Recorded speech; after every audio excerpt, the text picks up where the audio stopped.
बना रहा है। तो मतलब असम कंफर्म है, लेकिन बंगाल फंस रहा है क्या?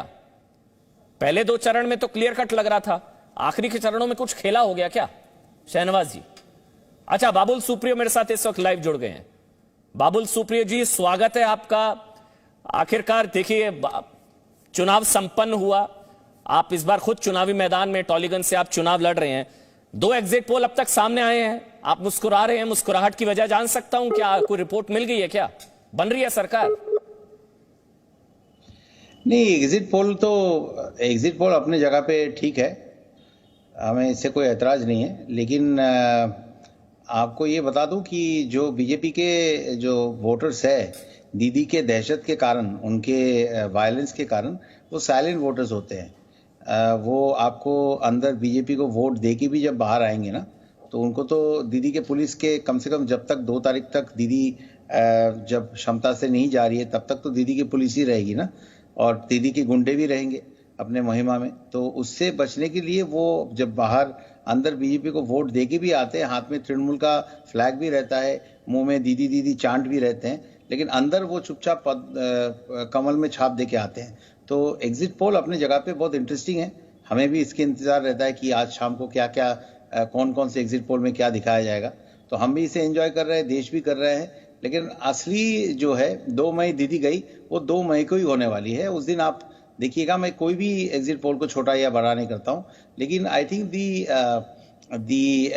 क्या कहूं, the diversity of the polls that are coming across flashing on your screen, I think it shows the complicated the voting that we were expecting, जो बंगाल में हमारा एक्सपेक्टेशन थी, या सब सेफोलॉजिस्ट जो इतने 3-4 महीना 6 महीने से बिजी थे, वो इसी वजह से कि कोई भी एग्जिट पोल ये बता नहीं, ये मतलब सही तरीके से निर्णय नहीं कर पाएगी कि क्या एक्चुअल फिगर जो है वो क्या आने वाली है। हम बहुत कॉन्फिडेंट है कि हम 200 के बहुत करीब पहुंचेंगे। हो सकता है 200 पार जो हमारे माननीय अमित शाह जी कह रहे हैं उसे हम हासिल भी कर ले, हमने पूरी कोशिश की है।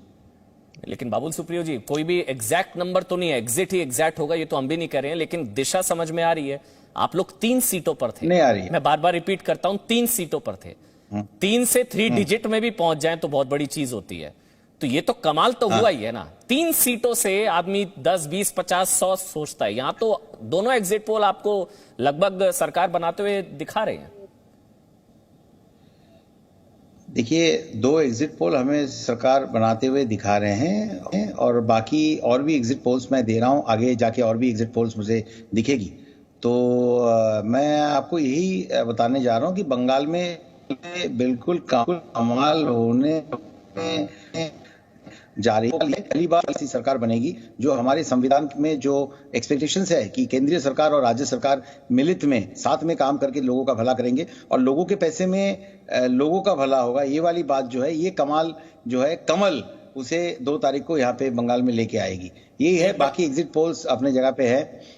मैं उसे मुझे मेरे लिए काफी इंटरेस्टिंग आंकड़ा है। शहनवाज जी इतने साल से बंगाल के पॉलिटिक्स को देख रहे हैं, तो आप उनका भी राय लीजिए, देखिए वो भी यही कहेंगे। शहनवाज हुसैन जी, एक बड़ा मुद्दा जो आपके फेवर में रहा, बाबुल सुप्रियो जी आपसे ही मैं उनके जरिए आपसे पूछ लेता हूं, एक बड़ा मुद्दा आपके हिसाब से जो आपके लिए काम कर गया, जो आपको लग रहा है? देखिए, सबसे बड़ा मुद्दा एक जो काम हुआ कि वहां की आवाम परिवर्तन चाहती, और मैंने आपसे कहा ना कि जो मैंने अभी जिस दिन प्रचार बंद हुआ उस दिन मैं आसनसोल में बाबुलदा के लोकसभा के इलाके में, उसी कुल्टी में और आसनसोल के अंदर था, क्योंकि कोरोना काल में उसके बाद प्रचार नहीं हुआ। तो मैंने इतने दिन से बंगाल में प्रचार किया है, लेकिन इस बार जनता जितना बोल रही थी, इसलिए मैं कह रहा हूँ हमारे आकलन से भी ज्यादा आएगा। बाबुलदा ने सही कहा कि 200 के पार भी आएगा। हमने जिस तरह लोकसभा के चुनाव में हमने कहा था मिशन 272 प्लस पहली बार, और जनता ने हमें 10 सीट ज्यादा दे दी थी। इस बार भी हमने जो मांगा उससे ज्यादा दिया। और बंगाल में आप ये जान लीजिए, मैं एक आपको एग्जिट पोल का एक पैमाना देता हूं कि लोकसभा के चुनाव में हम 2 सीट से 18 गए, और यहाँ पर हम 3 से उसी अंदाज में, अगर हम 2 से 18 जा सकते हैं, कितना 100% हम आगे बढ़ सकते हैं, 9 से फीसदी। तो बंगाल में भी अगर हमारा आकलन कोई ये करेगा कोई भी सेफेलॉजिस्ट जाएगा तो बीजेपी को आंकते वक्त 3 सीटों से आंकेगा। इसलिए उसका नजरिया हो सकता है कि हमारे बारे में संकुचित हो जाएगी, ये 3 सीट वाली पार्टी है, तो हमारे बारे में राय अंडरस्टिमेट हमें कर ले। लेकिन बंगाल में कौन लड़ा है? बंगाल में बाबुल सुप्रियो तो मिनिस्टर हैं, ये एक कार्यकर्ता की तरह लड़े हैं आसनसोल के अंदर। पिछले पंचायत के चुनाव में इन पर हमला होना, उसके बाद हमारे जो वर्कर पंचायत के चुनाव में थे, कांग्रेस के लोगों ने तो झंडा समेट दिया था, कम्युनिस्ट पार्टी वालों ने अपना लाल झंडा पूरे देश